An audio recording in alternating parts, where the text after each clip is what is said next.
आनंद लो प्रतिदिन के जीवन का में स्वागत है। श्रेष्ठता को आपके जीवन में आदत का स्थान देने के बारे में आज मैं आपसे बातें करूंगी।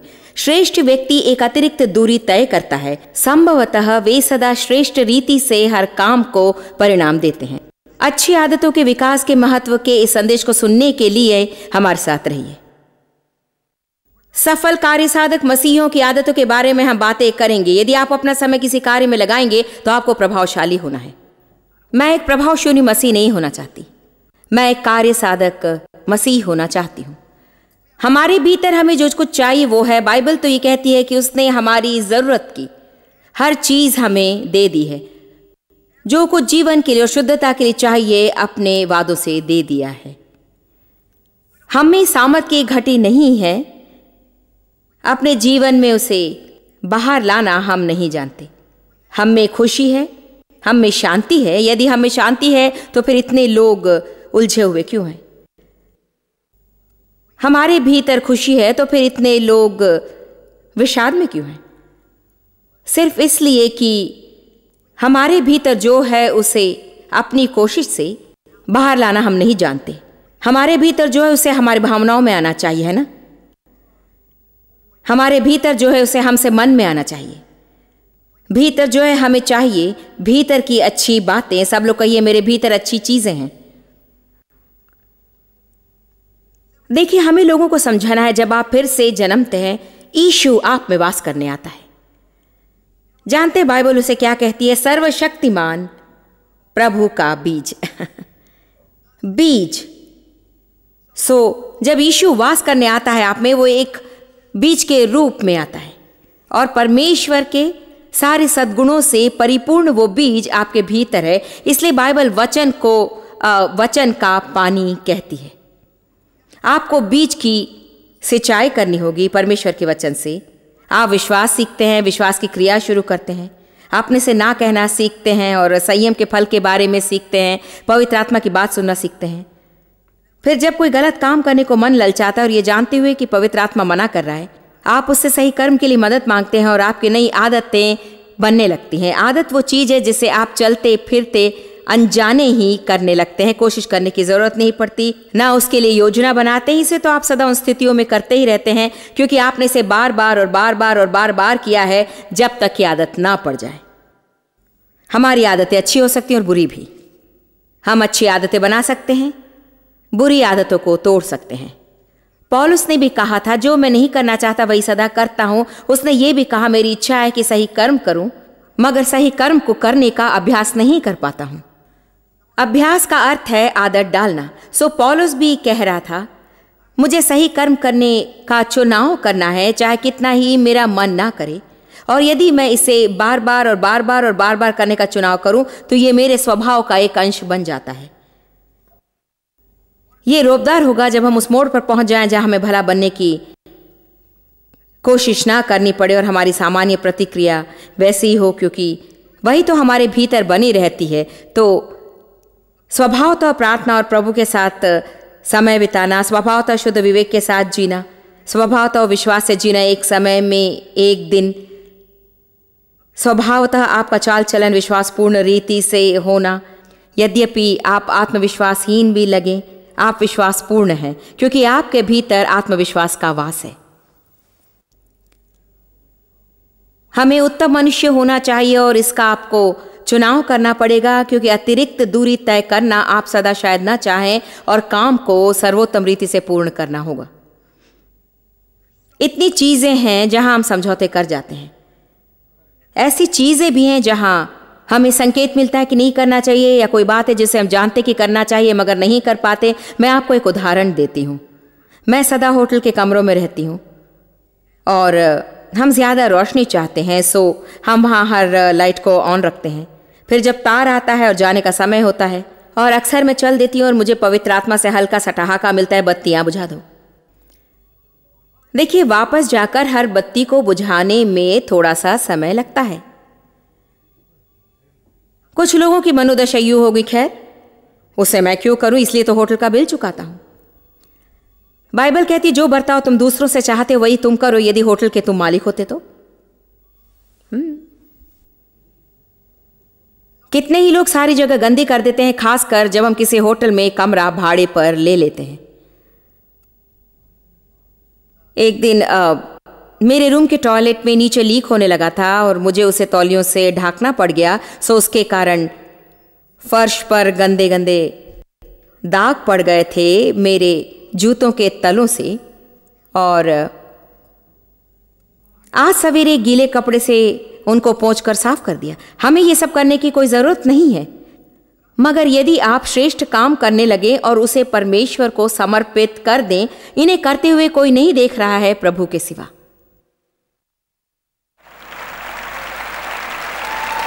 मुझे प्रतीति है कि बत्तियां बुझा देने से, बाथरूम से गंदगी को साफ कर देने से मेरे अभिषेक को मदद मिलती है।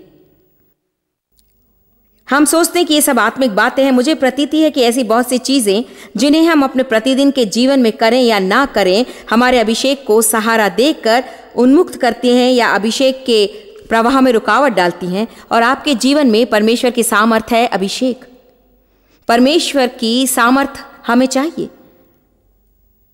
शायद 100 छोटी छोटी चीजें हैं हर चंद दिनों में कि हमें अभिशस्ति मिलती कि हमें क्या करना चाहिए और क्या नहीं।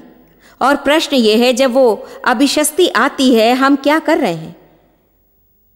क्या हम वो जीवन जी रहे हैं जहां हम उतना ही करते जितना हमें करना ही पड़ता है, उससे अधिक नहीं? क्या हम अतिरिक्त दूरी तय करने को तैयार हैं जब कोई देख रहा हो और हम सोचते हैं कि शायद कुछ वाह वाह मिले, कुछ प्रशंसा मिले? परमेश्वर के सामने हम कैसे जीते हैं? क्या हमने एक दर्शक के सामने जीना सीख लिया है, या अब भी संसार की प्रदर्शनी में अभिनय कर रहे हैं? बाइबल कहती कि परमेश्वर सब कुछ देखता है, उससे कुछ छुपा नहीं, और किसी रीति से जो कर्म गुप्त रूप से किए गए थे वे सब के सब सबके सामने लाए जाएंगे। बाइबल हमें सिखाती है कि हम जो कुछ भी करें अपने तन मन से करें और प्रभु को सौंप दें, ये जानते हुए कि हमें मिरास उसी से मिलेगी। कुलुसियों 3:23-24 में है। हमें श्रेष्ठ परमेश्वर प्राप्त है और श्रेष्ठ उद्धारक भी। हमारे जीवन के लिए परमेश्वर के पास श्रेष्ठ योजना है और उसने हमें बुलाया है। बाइबल कहती है दूसरे पत्रस अध्याय 1:2 में, उसने हमें बुलाया है। कहिए, मुझे बुलाया है। अपनी महिमा और श्रेष्ठता में उसने हमें बुलाया है।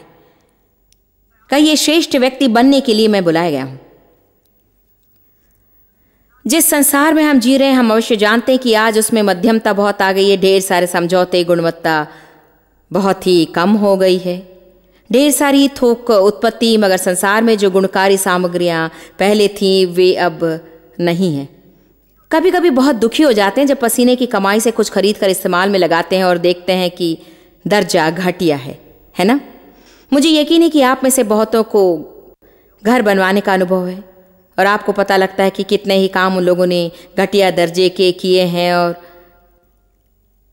इस जगह और उस जगह बुरा काम हुआ है। वो पहला मकान जो हमने खरीदा था, मुझे याद है किसी ने कंक्रीट का पलड़ा नीचे की नाली में धो डाला था। हम सप्ताह भर मकान में थे, फिर नाली में अटकाई आ गई और गंदगी फैल गई। देखिए कैसा बेवकूफ था वो जिसने अपने कंक्रीट का पलड़ा ड्रेन में धो डाला। स्पष्ट है कि यदि कंक्रीट का काम करना उनका धंधा है तो उन्हें मालूम होना चाहिए कि यह सख्त हो जाता है। मैं बता सकती हूं किसने किया। ऐसा कोई जिसे परवाह नहीं,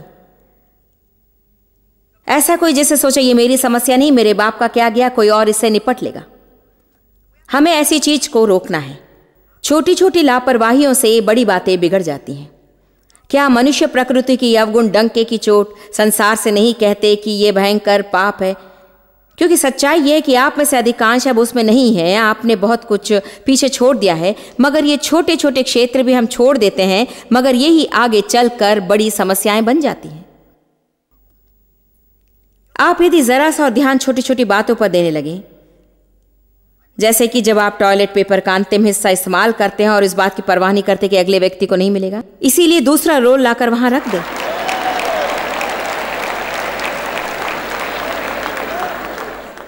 मैं आपके बारे में नहीं जानती, मगर कभी कभी ऐसी क्रिया मेरे लिए कठिन हो जाती है। मेरा ध्यान सदा अगली कार्यवाही को निभाने में लगा रहता है। लोग कहते मेरे हाथ में इन महत्वपूर्ण कामों को निभाने की जिम्मेदारी है, और टॉयलेट पेपर रखना महत्वपूर्ण नहीं है। ये मैं इसलिए कह रही हूं कि इन बातों में संकेत है उस समाज की ओर जिसमें आज हम जी रहे हैं। और लोगों का दृष्टिकोण कैसा है? शॉपिंग में रैक पे चीजों को देखते देखते हैंगर से कुछ गिरा देते हो तो उसे उठा लीजिए और जहां था वहीं रख दीजिए। जब परचून की दुकान जाए, सामान उठाने वाली गाड़ी को उसकी जगह पर रख दीजिए। यदि आप विकलांग नहीं है तो विकलांगों की पार्किंग में गाड़ी न रखिए सिर्फ इसलिए कि आप जल्दी में हैं।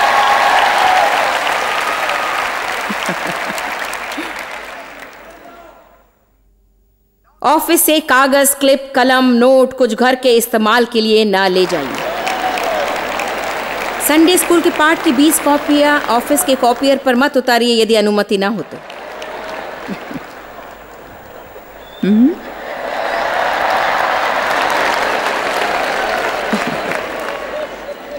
हमें श्रेष्ठता के मनुष्य बनना चाहिए। महिमा एक ऐसा शब्द है जिसे चर्च में चारों ओर काफी फेंका जाता है। परमेश्वर को महिमा, महिमा, हालेलुया, महिमा।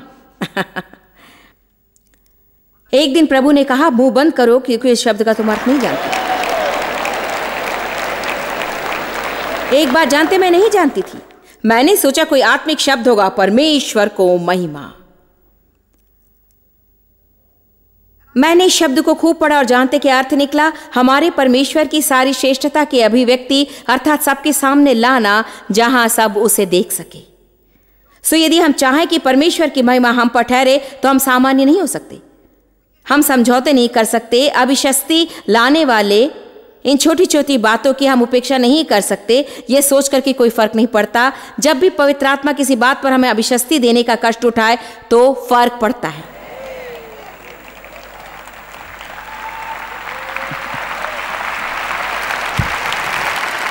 आपको समझना पड़ेगा, केवल प्रभु ही हमसे प्रेम रखता है, केवल उसी के मन में विश्व कल्याण है। जब पवित्र आत्मा हमें अगुवाई देता है कोई चीज करने या ना करने के लिए, इसमें हमारा भला है। परमेश्वर की आज्ञा अनुसार कार्य करने में हमारी चरम भलाई निहित है।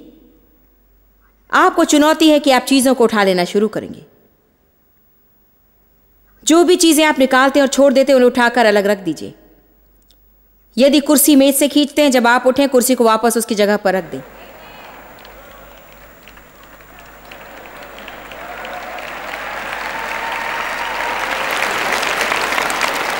जब आप लाइट ऑन करें निकलते समय उसे बुझा दीजिए।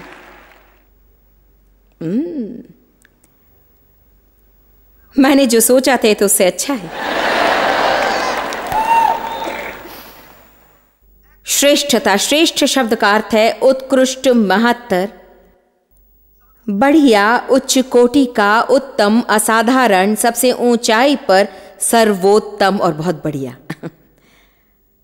हमारा परमेश्वर यदि श्रेष्ठ है तो हमें श्रेष्ठ लोग बनकर उसका प्रतिनिधित्व करना चाहिए। फिलिपियो 1:10।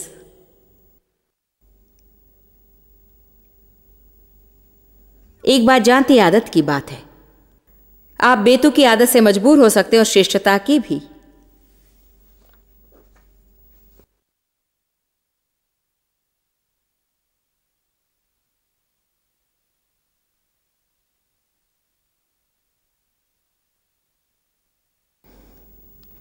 फिलिपियो 1:10 कहता है, यहां तक कि तुम उत्तम से उत्तम बातों को प्रिय जानो। लेखक कहता है महत्वपूर्ण क्या है, आपको सीखना चाहिए और श्रेष्ठता और उच्च मूल्य को सीखना और उसका समादर करना चाहिए। वाह! सर्वोच्च और सर्वोत्तम को पहचाना और नैतिक अंतरों को समझना, ताकि तुम सच्चे, निर्दोष, निर्मल और निष्कलंक बने रहो, ताकि निष्कपट और विश्वास हृदयों के साथ आगे बढ़ते रहो मसीह के दिन तक, और ठोकर ना खाओ ना औरों को ठोकर खिलाओ। तो वास्तव में वो संसार से ये क्या कहता है, अर्थात संसार से हम क्या कहने वाले हैं? यदि हमारे पास बम्पर स्टिकर है और वे जानते कि हर रविवार चर्च जाते हैं, हम बिल्लौर का बहुत बड़ा यीशु पिन पहनते हैं, हम सदा अपना टेप रिकॉर्डर कमर में बांधे चलते हैं रिवॉल्वर की तरह, मगर बंद द्वारों के पीछे सब कुछ गड़बड़ है। घर में उथल पुथल है, कार में रद्दी भरी पड़ी है, कार कभी साफ नहीं हुई है। मुझे कभी कभी आश्चर्य होता है कि लोग कैसे अपने कपड़ों की देखभाल करते हैं। हमें समझना चाहिए कि हम परमेश्वर के प्रतिनिधि हैं। जहां भी हम जाते हैं हम प्रभु का प्रतिनिधित्व करते हैं। इसका अर्थ ये नहीं कि आप सादे कपड़े नहीं पहन सकते, इसका अर्थ ये नहीं कि आप सुविधा में नहीं हो सकते। अर्थ अवश्य ये है कि आपको बेढंगा नहीं होना है। सादगी और गंदगी में बहुत बड़ा फर्क है। हालेलुया। श्रेष्ठता क्या है सीखिए, फिर अपनाने का चुनाव कीजिए। यूहन्ना 15 पर जाइए। मुझे श्रेष्ठता पर प्रचार करना अच्छा लगता है, इसलिए कि ये मेरे जीवन का एक बड़ा अध्याय रहा है जिससे प्रभु निपटा है। और सच कहती हूं, यदि मैंने आज्ञा ना मानी होती तो वहां ना होती जहां आज मैं हूं। आप जो मुझे करता देखते हैं बात उसकी नहीं है, बात मेरे और प्रभु के बीच की है। यूहन्ना 15:2, जो डाली मुझ में है और नहीं फलती उसे वो काट डालता है, शुद्ध करता है और उसे बार बार छांटता है, हर डाली को जो फलती है, ताकि अधिक से अधिक और बढ़िया से बढ़िया फल दे। सो प्रभु क्या करता है? वो कहता है यदि कोई डाली फल नहीं दिया करती तो वो शीघ्र या देर से काट डालता है, और उसे यदि कोई मिले जो फल देता है तो वो क्या करता है? अब उसे कार्य के लिए कोई मिल गया तो वो उससे निपटता रहा। और हमारे जीवन में ऐसे कुछ क्षेत्र हैं जहां परमेश्वर हमें बुलाता है ऊंचा उठने के लिए, और ये एक अच्छी निशानी है। यदि आपको अभी कहना पड़े, आप में से कितने अपने जीवन का एक क्षेत्र बता सकते हैं जहां परमेश्वर आपको और ऊपर आने को बुला रहा है? मैं भी यही कहती हूं। क्षेत्र हमेशा रहा है, हमेशा। अक्सर वो लोगों के साथ बर्ताव से संबंधित है। मुझे प्रतीति है कि परमेश्वर चाहता है कि हम लोगों से श्रेष्ठ व्यवहार करें। श्रेष्ठतर रीति है प्रेम। कमॉन, श्रेष्ठता, हमें श्रेष्ठ लोग बनना है, मगर शरीर श्रेष्ठता का पोषक नहीं है। कभी कभी वो कुछ करना नहीं चाहता, सोफे पर लेटना चाहता है और टीवी देखना चाहता है, उठकर घर को साफ करना नहीं चाहता। ये तो पक्की बात है। नीति वचन में बाइबल कहती है, मैं तो श्रेष्ठता की बातें ही करूंगा। फिलिपियो 4 में पौलुस ने कहा कि हमें श्रेष्ठ बातें ही सोचनी चाहिए। इन बातों पर सोचिए, जो भी श्रेष्ठ हो, बढ़िया हो। आप कहेंगे सोचने पर मेरा नियंत्रण नहीं। हाँ है। आपको जानबूझकर कुछ सोचना चाहिए। जो भी उड़ती बात सिर में है उसे आप सोच मत बनाइए। समझिए कि मन है युद्ध भूमि, यहीं पर शैतान के साथ संग्राम में आपको जीतना या हारना है। वो हमारे मन में गलत चीजें भर देता है, और यदि हम ना सीखें कि कैसे गलत चीजों को तोड़कर सही चीजों का चुनाव करें तो कभी जय की कोई आशा नहीं।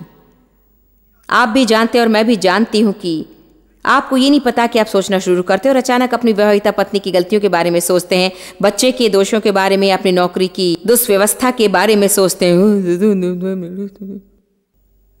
आपने वचन को सुना है लेकिन भलाई उत्पन्न नहीं होने वाली। आप जानते कि प्रभु की इच्छा नहीं, और हम जानते कि हमें क्या करना है। जहां है वहीं धन्यवादी बन जाएं, कुछ सकारात्मक ढूंढ लें और सारी अच्छी चीजों के लिए परमेश्वर का धन्यवाद करना शुरू करें।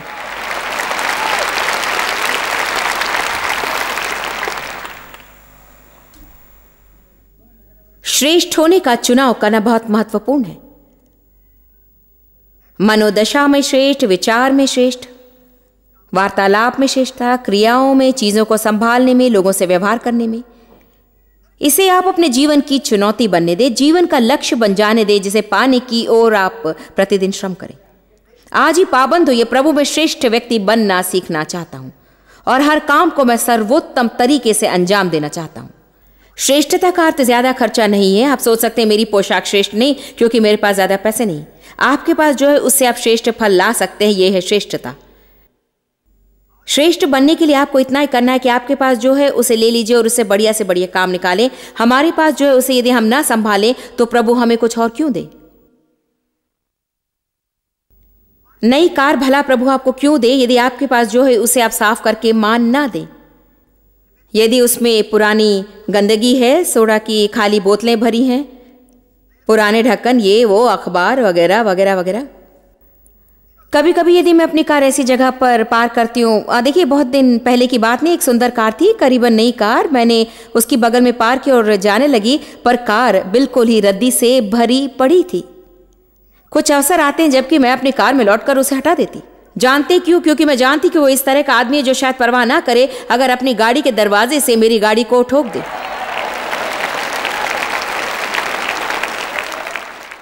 डेव अपनी कार ऐसी कार के बगल में पार्क नहीं करेंगे जो बिल्कुल गंदी है, क्योंकि वे जानते हैं कि जब वे बाहर आए तो उनकी कार में डेंट होगा। जानते हैं क्यों? क्योंकि लोग अगर उस तरह बेढंगे हैं एक क्षेत्र में तो स्पष्ट है कि उन्हें परवाह नहीं, तो वे अन्य क्षेत्रों में भी परवाह नहीं करेंगे। मैं उस तरह के लोगों के साथ काम नहीं करना चाहती, सफर नहीं करना चाहती। वैसे लोगों को मैं अपने सहकर्मी और दोस्त भी नहीं बनाना चाहती हूं, क्योंकि औरों पर जो है वो आप पर भी आ जाता है अगर आप चुपचाप बैठकर आने दें।